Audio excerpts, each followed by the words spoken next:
Mana qo'ng'iroq chalganda shunaqa ovoz eshitamiz, to'g'rimi bolalar? Mana buni o'chirib qo'yamiz. Endi bu yerda ampermetr va voltmetr bor. Bu tok kuchini va kuchlanishini o'lchab turadi.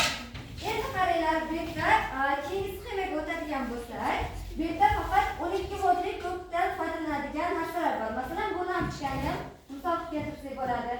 Mana buni o'chirib qo'ysak, bunisi o'chadi. Yoqsak, bunisi yonadi. Keyingisi bular. Ya'ni bu yerda parallel ulangan lampochkalar, keyingisi ketma-ket ulangan lampochkalar.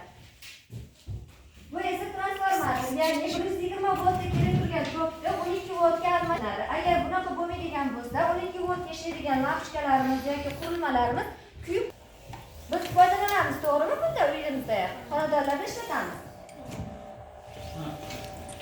Mana bunday qilsak o'chadi.